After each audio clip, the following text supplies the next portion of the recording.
Hello students, welcome back to my YouTube channel. आज हम class 11th का chapter जो कि डेप्रिसिएशन डिस्कस कर रहे थे उसका पार्ट नंबर 2 लेकर आए हैं जी आपके पास। तो क्वेश्चन है हमारे पास फर्स्ट मेथड जो कि अपन ने डिस्कस करा था, वो है जी फिक्स्ड इंस्टॉलमेंट मेथड। तो इस मेथड के हम कुछ क्वेश्चन डिस्कस करेंगे। तो आई होप कि आपने इस पार्ट को देखने से पहले पिछला पार्ट एक बार ज़रूर देख लिया होगा, क्योंकि उस पार्ट के अंदर हमने कुछ बेसिक चीज़ें डिस्कस करी थी और आपको एक डेप्रिसिएशन को फाइंड आउट करने का फॉर्मूला भी बताया गया था और आपको रीज़न भी बताया गया था कि भी रीज़न क्या है, किस कंडीशन के अंदर आपने ये फॉर्मूले को प्रेफरेंस देनी है। तो क्वेश्चन को शुरू करते हैं बिना टाइम वेस्ट करें। तो फर्स्ट नंबर आपने करना क्या है जी, क्वेश्चन को डिटेल में रीड करना है और डिटेल में रीड करते टाइम आपने जो भी इसकी मेन लाइंस होती हैं उसे आपने लिख लेना है। या सिंपली हम क्या कर सकते हैं, इसके लिए एक हम टाइम लाइन यूज़ कर सकते हैं। टाइम लाइन चीज़ क्या होती है कि सिंपली आपका इस तरीके से ही एक टाइम पीरियड से रिलेटेड है। जैसे ये कह रहा है कि 1 अप्रैल 2019, लो जी, तो यहाँ आपने मेंशन करना है 1 अप्रैल 2019। हमने एक मशीनरी परचेज करी है, उसकी कॉस्ट है ₹90,000 and spend ₹6,000 on it's carries and 4,000 on it's erections.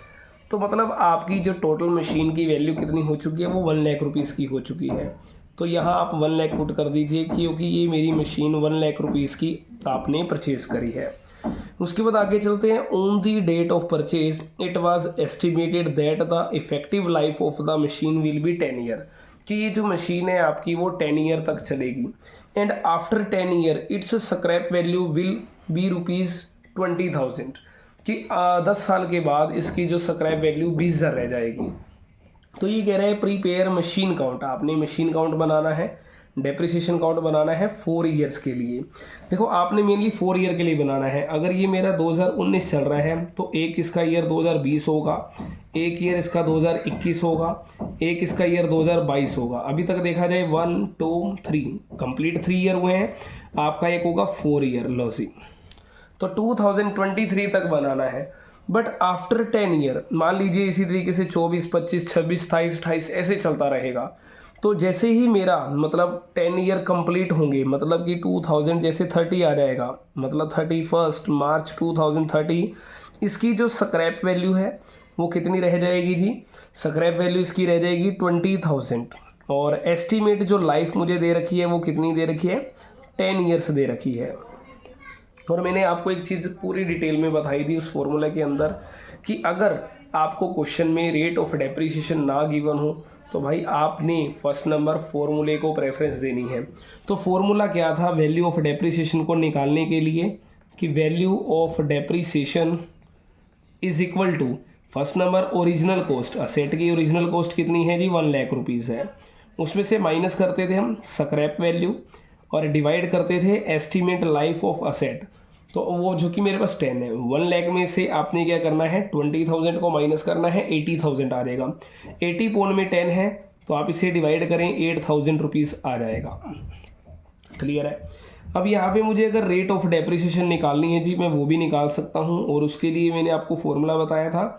जो भी वैल्यू ऑफ डेप्रिसिएशन है उसे आपने रखना है न्यूमिनेटर की जगह, divide by original cost of asset जो कि 1 लाख है, और इनटू मुझे कर देना है 100 से मल्टीप्लाई। आप इसे सोल्व कीजिए, 000 कट है, 00 ये कट हो जाएंगी, तो ये 8% आ जाएगा आपके पास। क्लियर है जी।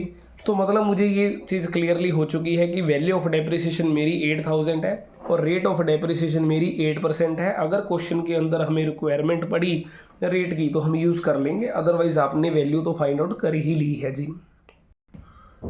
तो फर्स्ट नंबर, अब आपने इसका न्यूमेरिकल क्वेश्चन को सोल्व करना है, आपने मशीन काउंट बनाना है और मशीन काउंट के लिए आपको फॉर्मेट पता होना चाहिए कि फॉर्मेट है हमारे पास डेट पर्टिकुलर्स अमाउंट और डेट पर्टिकुलर्स अमाउंट। ये हमारा इसका फॉर्मेट रहेगा जी। लो जी, आपको फर्स्ट नंबर मैंने जर्नल एंट्रीज बताई थी, याद हो तो जर्नल एंट्री हमारी क्या बनती थी, अगर आप मशीन को परचेज करते हो तो मशीन अकाउंट डेबिट होता था, याद हो जी, मशीन अकाउंट हमारी डेबिट और हम करते थे टू बैंक अकाउंट। तो ये हमारा एंट्री हुआ करती थी। अब ये एक तरीके का मेरा लेजर अकाउंट है, तो मशीन मेरी डेबिट है, उसकी डेबिट साइड में जाना है और मुझे लिखना है टू बैंक अकाउंट। मैंने 2019 को ये मशीन कितने की एक्वायर करी थी जी, 1 लाख रुपीज़ की करी थी। तो आप 2019 अप्रैल 1 लिखें कि हमने ये जो मशीन एक्वायर करी है जी वो कितने की करी। देखो एक मशीन है, फर्स्ट मशीन है, मैंने 1 नंबर दे दिया है। लो जी कितने की एक्वायर करी है, 1 लाख रुपीज़ की करी है। अब ये कहता है कि आफ्टर 1 ईयर, देखो अगर ये मान लीजिए मैंने 2019 में परचेज़ करी, मैं इसे 1 ईयर पूरा यूज़ कर रहा हूँ।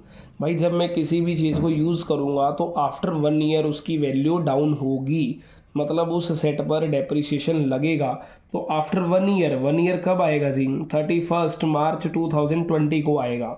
तो यहाँ पे मुझे 2020 मार्च 31 करना है और मेरी असेट की वैल्यू डाउन होगी और रीज़न क्या है उसका, डेप्रिसिएशन। नहीं तो इसके बाद मैं आपको एंट्री बता देता हूँ। मशीन परचेज करी, मशीन टू बैंक, जब उस मशीन पर डेप्रिसिएशन लगता है तो depreciation account debit to machine, ये हमारी एंट्री हुआ करती है जी। तो मशीन मेरा क्रेडिट है, तो मशीन अकाउंट की क्रेडिट साइड में जाना है, मुझे पोजिट नेम यूज़ करना है बाय डेप्रिसिएशन, सिंपली आपका लेजर है। तो अभी अभी आपने फाइंड आउट करा है कि इस असेट का जो डेप्रिसिएशन आ रहा है वो 8000 आ रहा है। लो जी आपने 8000 लिखना है। अब देखो 1 लाख की सेट थी जब आपने एक्वायर करी थी और आफ्टर 1 ईयर ये 8000 की डाउन होगी, तो रिमेनिंग वैल्यू आफ्टर 1 ईयर कितने की रह गई, वो आपके पास 1,92,000 की रह गई। नहीं 1,90,000 नहीं, सिंपली आपकी 92 की रह चुकी है जी। 1 लाख माइनस में 8000 इज इक्वल टू 92,000 आपका आ जाएगा। तो यहाँ आपने एक बार इसे टोटल भी करना है, 1 लाख रुपीज़ और ये आपका जी 1 लाख रुपीज़। अब देखो ऐसे करके मुझे 4 ईयर तक पहुँचना है, मतलब 2023 तक मुझे लेकर आना है ऐसे करते करते। तो लो जी इसके बाद ये 2020 को मार्च 31 को ये बैलेंस मेरा बचा है 92 का। अब मुझे क्या करना है, इस बैलेंस को आगे ले जाना है, टू बैलेंस बीडी करना है और डेट मेरी चेंज हो जाएगी 2020 की अप्रैल 1। अब सेट मेरी बची है जी 92,000 की बच चुकी है। अब जैसे मान लीजिए अगेन फिर मैं इसे 1 साल और यूज़ करूँगा, ठीक है जी, ऐसे मुझे 4 ईयर तक यूज़ करके दिखाना है, ठीक है। अगर मैं 1 साल और यूज़ करूँगा जी तो मेरी असेट पर अगेन डेप्रिसिएशन लग जाएगा और डेप्रिसिएशन कितना आएगा जी, आपका 8000 ही रिपीट होगा, क्योंकि मैंने आपको फर्स्ट डे ही बता दिया था फर्स्ट पार्ट के अंदर कि जब कभी भी हमारा फिक्स्ड इंस्टॉलमेंट मेथड आएगा डेप्रिसिएशन की वैल्यूज हमेशा सेम रहेंगी पूरे के पूरे 12 महीने की।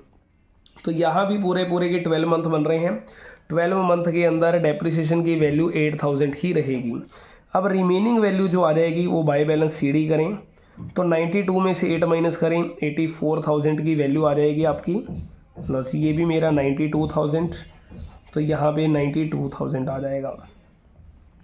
अब ये बैलेंस सीडी जो नेक्स्ट ईयर मतलब कि 2021 की अप्रैल करेंगे हम फर्स्ट, और ये मेरा टू बैलेंस बीडी बन गया और यहाँ वैल्यू है 84,000, ठीक है जी, आफ्टर 1 ईयर, ठीक है। आपने 1 साल और यूज़ करी और 1 साल यूज़ करने के बाद आपका डेप्रिसिएशन अगेन लगेगा और जो कि रिपीट होगा आपका अगेन 8000।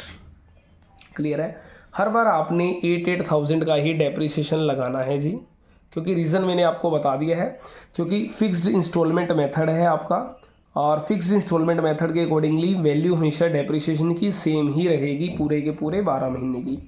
अब 84 में से आप 8 माइनस करें तो 76,000 की वैल्यू रह गई, तो यहाँ आप टोटल करें 84,000 प्लस 84,000।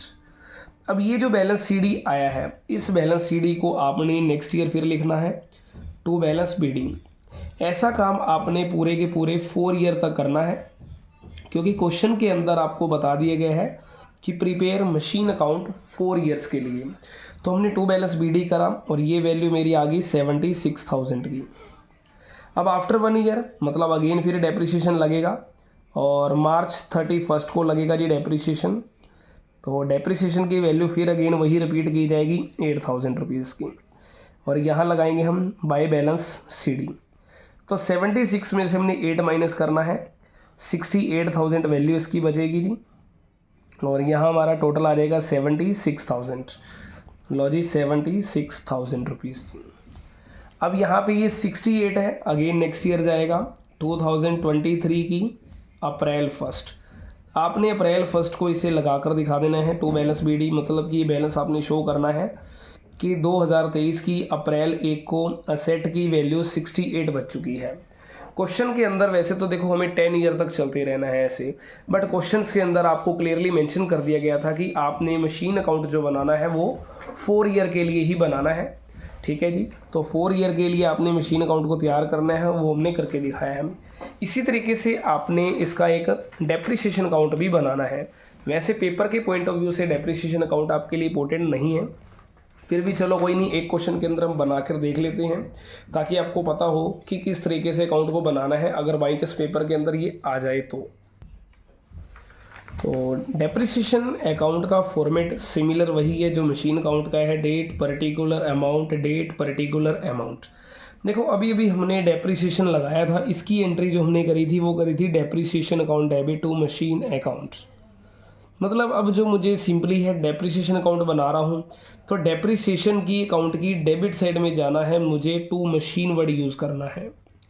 अब देखो आपको एक चीज़ और भी क्लियरली पता होनी चाहिए कि क्या, कि देखो असेट हमेशा आपने जो परचेज़ करी थी, देखा जाए असेट हमेशा हमने परचेज़ करी थी 1 अप्रैल को, और डेप्रिसिएशन जो हमेशा चार्ज किया जाता है वो आफ्टर 1 ईयर किया जा रहा है, जैसे कि मार्च 31, 2020 की। तो मतलब जो फर्स्ट टाइम डेप्रिसिएशन वो चार्ज किया गया है वो 2020 की मार्च 31 को किया गया है।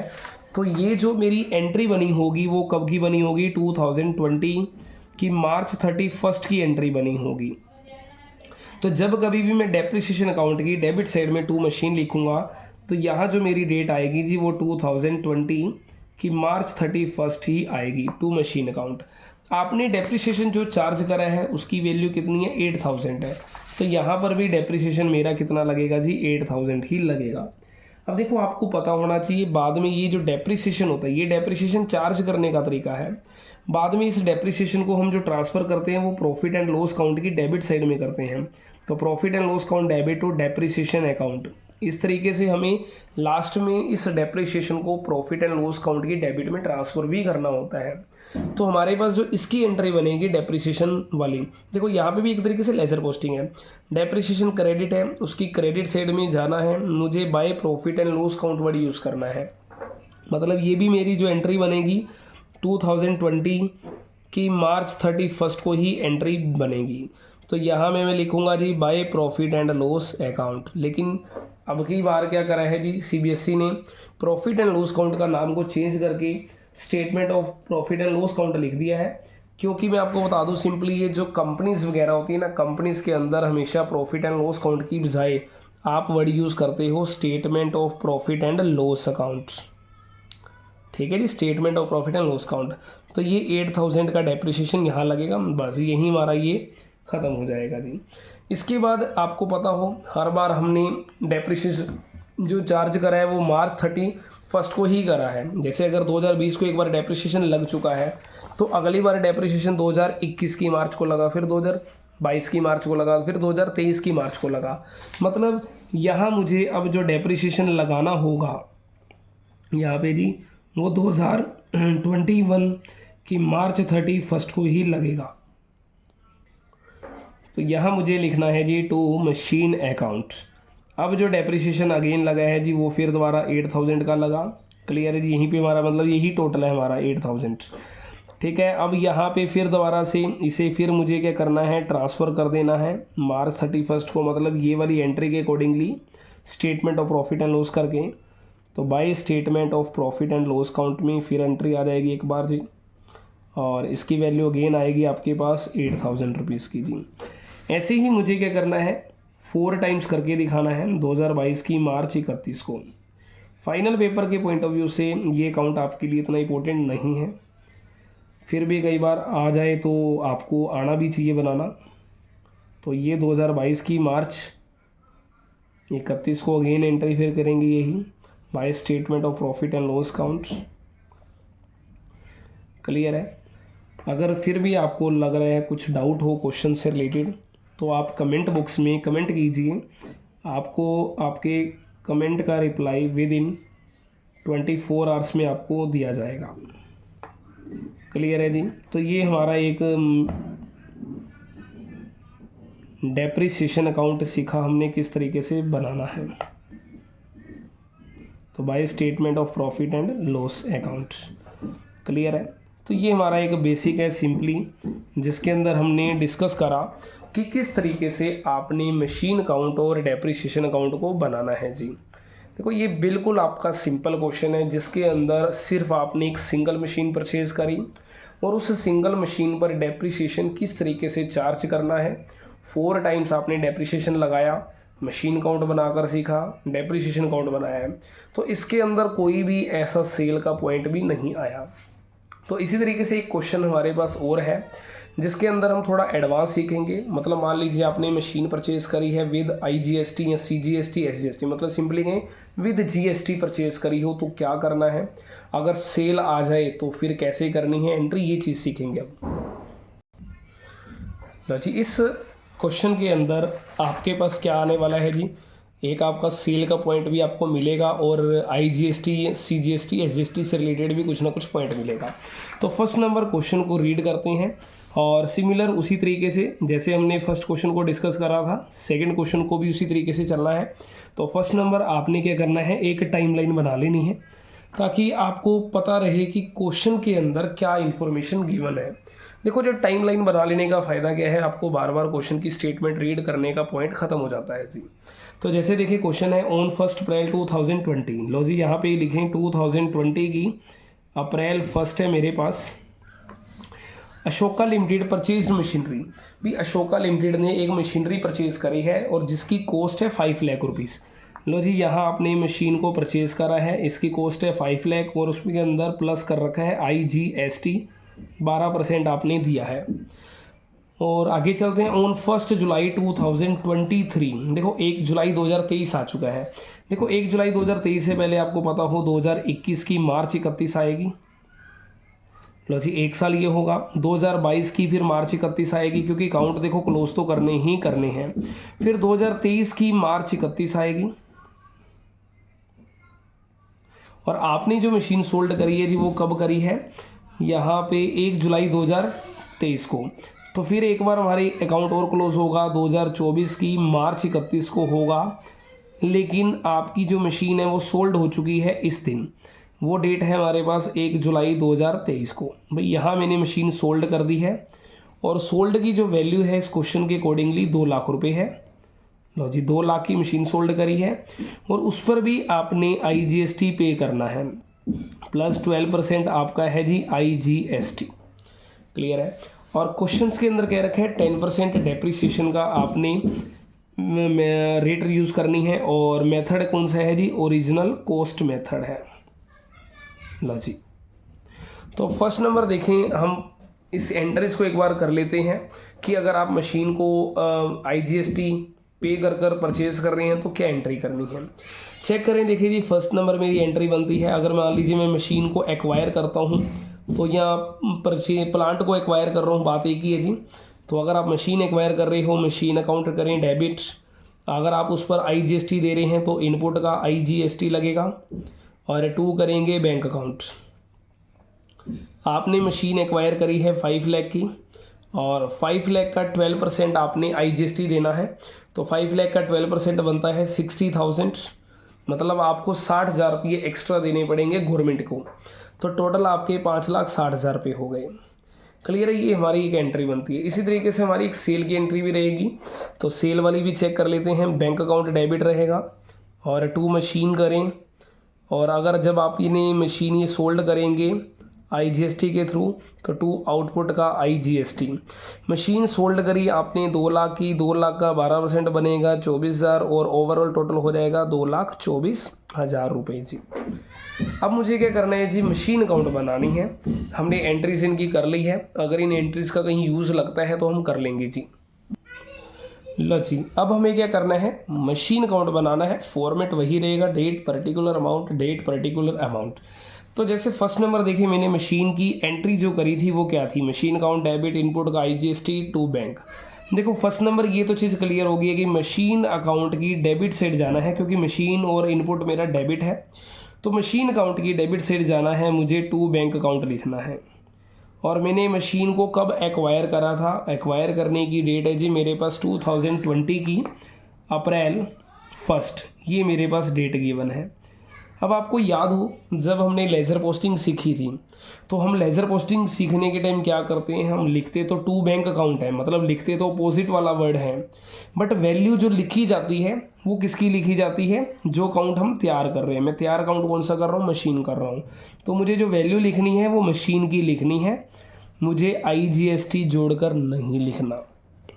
रीज़न आपको बता दिया है जी, मशीन डेबिट है तो मशीन की डेबिट है तो उसकी डेबिट साइड में जाएं और अपोजिट वर्ड यूज़ करें, बट वैल्यू यूज़ की जाएगी जो अकाउंट आप तैयार कर रहे हो। मैं तैयार कौन सा कर रहा हूँ, मशीन कर रहा हूँ, तो मशीन वाली लिखी जाएगी। क्लियर है। अब देखो ये चीज़ तो क्लियर हो चुकी है कि जब कभी भी क्वेश्चन के अंदर GST आ गया तो भाई GST का कोई यूज़ नहीं है। रीज़न आपके सामने है, क्योंकि जब आपने उसकी वैल्यू को लिखना ही नहीं तो फाइंड आउट ही क्यों करें, टाइम क्यों वेस्ट किया जाए। क्लियर है। तो आपने टू बैंक अकाउंट करना है 5 लाख।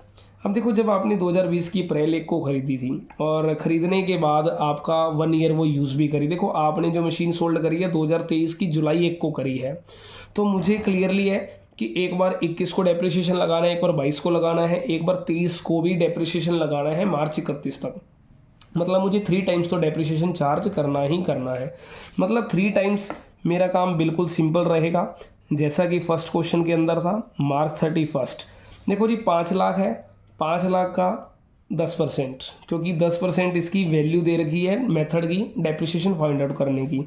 तो 5 लाख का 10% कितना बनता है जी, 50,000 बनता है। मुझे करना है बाई डेप्रिसिएशन काउंट 50,000 रुपये, और यहाँ मुझे क्या निकालना है, बाई बैलेंस CD निकालना है। 5 लाख में से 50 माइनस कर दें, कितना आ जाएगा, 4,50,000 आ जाएगा। और यहाँ मेरे पास वैल्यू आ जाएगी जी 5 लाख रुपीज़ की टोटल की। आपने डेप्रिसिएशन ये जो 50-50 चार्ज करना है वो 3 टाइम्स करना है, क्योंकि आपको बता दिया है एक बार 21 को चार्ज किया जाएगा, 22 को, 23 को, ये चार्ज हो चुका है, 2 टाइम और रह गया आपका करने का जी। तो फर्स्ट नंबर मुझे क्या करना है, यहाँ पर चलें जी 2021 की अप्रैल 1 को अगेन करें, टू बैलेंस BD करें जी, और वैल्यू मेरे पास रिमेनिंग असेट की बची आफ्टर 1 ईयर 450 बची। अब इस पर जो डेप्रिसिएशन चार्ज किया जाएगा वो 2022 की मार्च 31 को किया जाएगा। लो जी यहाँ पर डेप्रिसिएशन जो लगेगा वो अगेन 50,000 का ही चार्ज किया जाएगा। करने के बाद मेरे पास फिर बैलेंस कितना बच जाएगा, बाई बैलेंस CD करेंगे, 4,50,000 माइनस 50 करें तो 4 लाख की वैल्यू आपके पास बचेगी। तो यहाँ हो जाएगा मेरा टोटल 4,50,000, और ये भी हो जाएगा जी 4,50,000। अब इसके बाद मुझे क्या करना है, बाई बैलेंस CD को एक बार और करना होगा टू बैलेंस BD, क्योंकि क्वेश्चन को रीड करते टाइम ही मैंने आपको बता दिया था कि भाई 3 टाइम्स तो आपने डेप्रिसिएशन चार्ज करना ही करना है। तो 1 टाइम्स हो गया, 2 टाइम्स हो गया, 3 टाइम्स। तो 2023 की अगेन मार्च 31 को फिर डेप्रिसिएशन चार्ज किया जाएगा पूरा का पूरा 50,000, क्योंकि फिक्स्ड इंस्टॉलमेंट है या ओरिजिनल कॉस्ट मेथड है। ओरिजिनल कॉस्ट मेथड के अंदर अगर मैं सेकंड टाइम भी डेप्रिसिएशन चार्ज करूँगा इसी वैल्यू पर करूँगा, थर्ड टाइम्स भी चार्ज करूँगा इसी वैल्यू पर ही करूँगा जी। तो लो जी अब मुझे लिखना है by balance CD, 4 lakh minus 50 करें, 3,50,000 आ जाएगा। तो यहाँ टोटल हो जाएगा मेरा 4 लाख, और यहाँ पे भी हम टोटल कर देंगे जी 4 लाख का। अब ये बाई बैलेंस CD को इधर ले आएँ जी, एक बार अगेन 2023 की मार्च के बाद अप्रैल 1 आएगी। लो जी टू बैलेंस BD करें 3,50,000 की। अब देखिए मुझे ये काउंट जो क्लोज़ करना है वो 2024 की मार्च 31 को करना है, लेकिन उससे पहले ही मशीन मेरी क्या हो चुकी है, सोल्ड हो चुकी है। तो फर्स्ट नंबर अगर आपकी देखो सोल्ड पहले हो रही है तो मुझे सोल्ड की डेट लिखनी है, क्योंकि टाइमलाइन के अकॉर्डिंग देखा जाए कि क्लोजिंग से पहले सोल्ड की डेट आ चुकी है, तो मुझे सोल्ड कर देना चाहिए। ठीक है जी। तो 2023 की जुलाई 1 को हमने मशीनरी सोल्ड करी। देखो अगर आपने इसे 31 मार्च को सोल्ड करते फिर तो देखो पूरे साल का डेप्रिसिएशन लगता, बट यहाँ पे मैंने अप्रैल से लेकर जून तक तो यूज़ करी है ना, मतलब अप्रैल का मंथ, मई का मंथ, जून का मंथ, जुलाई की फर्स्ट डेट है, जुलाई का मंथ मैंने यूज़ नहीं करी। तो मतलब मैंने 3 मंथ तो 3 मंथ यूज़ करी है, तो 3 मंथ का मुझे डेप्रिसिएशन चार्ज करना होगा। फुल ईयर का डेप्रिसिएशन 50,000 है, तो 3 मंथ का देखा जाए 3/12 करें कितना आ जाएगा जी, 12,500 का आ जाएगा। अब आपने ये जो सेट सोल्ड करी थी, सोल्ड करी है तो बाय बैंक अकाउंट करें, क्योंकि आपको समझाया लेज़र पोस्टिंग के अकॉर्डिंग है। तो लेज़र पोस्टिंग के अकॉर्डिंग एंट्री बनती है बैंक टू मशीन, तो मुझे बाय बैंक कर लेना है। असेट मैंने सोल्ड कर दी, कितने की, 2 लाख रुपए की कर दी। याद रखना यहाँ पे भी मुझे जीएसटी को इग्नोर करना है। रीज़न आपको बता दिया था, मशीन मेरी क्रेडिट है, तो मशीन काउंट क्रेडिट साइड में जाएं, अपोजिट वर्ड यूज़ करें by bank, but value use करें मशीन की। क्लियर है। अब देखो आपके पास 3,50,000 की सेट थी, उसमें 12,500 डेप्रिसिएशन लग गया, रह कितने की गई, 3,37,500 की रह गई। उस पर 2 लाख रुपए की मैंने सोल्ड कर दी। अब देखो 3,37,500 वाली सेट अगर मैं 2 लाख में सोल्ड कर रहा हूँ तो भाई मुझे क्या होने वाला है, लॉस होने वाला है। तो मुझे यहाँ लिखना होगा by loss on sale of machinery. तो भाई कितने का लॉस हो रहा है आपको, इसमें से 337,500 में से 2 लाख माइनस करना है। कैसे, 350 माइनस 12,500 माइनस 2 लाख, तो 1,37,500 रुपये का फर्म को क्या हो चुका है जी, या कंपनी को क्या हो चुका है, लॉस हो चुका है। लो जी, क्लियर है। तो ये हमारे पास क्वेश्चन था सेकंड, जिसके अंदर हमने देखा कि अगर क्वेश्चन में जीएसटी आ जाए तो उसको किस तरीके से हैंडल करना है, सेल का पॉइंट आए तो किस तरीके से हैंडल करना है, और सेल के टाइम लॉस है किस तरफ लिखना है। अगर बाई चांस मान लीजिए इस क्वेश्चन के अंदर मुझे लॉस की बजाय प्रॉफिट हो जाए तो मुझे इस साइड में लिखना होगा, जुलाई 1 को लिखना होगा, क्योंकि जुलाई 1 को ही प्रॉफिट होगा, to gain on sale of machinery के नाम से लिखना होगा। तो आई होप कि आपको क्वेश्चन समझ आए होंगे ये दोनों। अगर देखो क्वेश्चन समझ आए हैं, वीडियो को लाइक ज़रूर करना, क्योंकि आपका लाइक, शेयर और कमेंट ही टीचर के लिए मोटिवेशन का काम करता है। और इसी तरीके से मेरे चैनल से जुड़े रहें, और नई नई वीडियोस आपको मिलेगी बिल्कुल फ्री ऑफ कॉस्ट। तो चैनल को सब्सक्राइब ज़रूर करें और बेल आइकन को प्रेस ज़रूर करें, ताकि आपको आने वाली मेरी हर एक वीडियो का नोटिफिकेशन मिलता रहे। Thank you.